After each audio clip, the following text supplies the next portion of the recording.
উষার দুয়ারে আছি, চোখ খুঁজে দেখো, শেষ পাতা ছিঁড়ে গেলে নাম ধরে ডেকো। আচমকা পথ যদি যায় ফুরায়ে, মনে রেখো বন্ধু, আমাদের দেখা হবে সেই সময়ে। আমার প্রথম কাব্যগ্রন্থ এটা হচ্ছে আমন্ত্রণ। তো আমি চারু সাহিত্যাঙ্গন থেকে এটা প্রকাশিত করলাম আর কি। নতুন লেখক হিসেবে আসলে কি আমাকে তো পরিচিত হওয়ার যে সময় সেটা আমি পাই নাই। সেক্ষেত্রে সাড়া বলতে আমার পরিচিত বন্ধু-বান্ধব, তারপর রিলেটিভস, শুভাকাঙ্ক্ষী যারা আছে তারাই আপাতত সাড়া দিচ্ছে। আমি আশাবাদী একটা সময় হয়তো এটা সাড়া ফেলবে।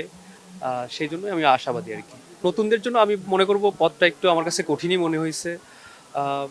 ফার্স্ট অফ অল আমি ভালো যে প্রকাশনা সংস্থাগুলো আছে যারা প্রাইভেটলি কাজ করে আর কি, ওদের সাথে যোগাযোগ করছি কিন্তু ওরা কোনো স্পন্সরশিপ দিতে রাজি হয় নাই। একটা সময় দেখা গেছে স্পন্সর ম্যানেজ করতে আমার একটু স্ট্রাগলিং এর মধ্যে থাকতে হয়েছে আর কি।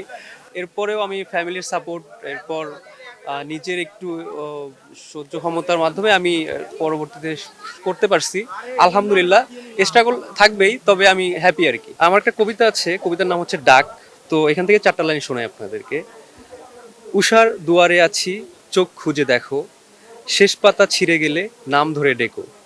আচমকা পথ যদি যায় ফুরায়ে, মনে রেখো বন্ধু, আমাদের দেখা হবে সেই সময়ে।